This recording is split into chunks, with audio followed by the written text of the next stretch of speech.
On your business model, I'd love to have you break that down for us. How does cash flow through the protocol? Who is paying fees and who are these fees accruing to? So the borrowers will draw down the capital just to get the full life cycle of funds. So there's kind of three participants. There's borrowers, backers, and LPs. Backers and LPs, they put capital into the protocol to be lent out, and then borrowers borrow that money, go out into the real world, do their business, and then come back and pay interest into the protocol.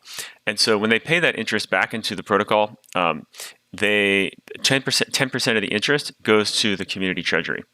And so the protocol makes money that way through this 10% of interest. They also make money through a 0.5% withdrawal fee on the senior pool. And the senior pool, we can talk about that a little later. That's where the LPs put in. That's this more passive pool of capital that allows for yield. And so those two sources of revenue, and then soon there will also be secondary markets on Goldfinch, and this will allow backers to trade their positions in tokens, that positions in the deals that they are invested in Goldfinch.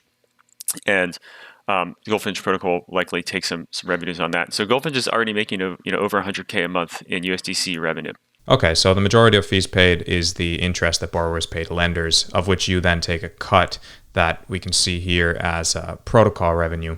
And another source of the protocol revenue was the withdrawal fees that LPs pay when they take money out of the pools they've deposited to, right? That's also correct. The LPs have a 0.5% withdrawal fee. And I guess this withdrawal fee is the reason why, if you look at the revenue charts, it's a bit choppy. Yes. Because the withdrawal fees come at the stage when people take money out, and the more gradually accruing fees are the interest being paid by the borrowers. Yeah, actually, some of this choppy stuff, like the big jumps, actually probably is interest coming back from the borrowers because they might pay on like a monthly cadence. And so there's kind of one day and like they pay a lot. Got it.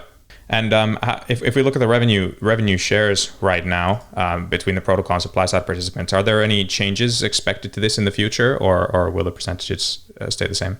I would imagine that the percentages might go up a little bit on the protocol side, just because if we start doing secondary markets and taking a cut of some things going in there, that's not going to increase the supply side revenue, but it's increasing liquidity for the backers, and so basically the backers are paying for that liquidity, and so I would think the protocol might make a slightly higher percentage overall.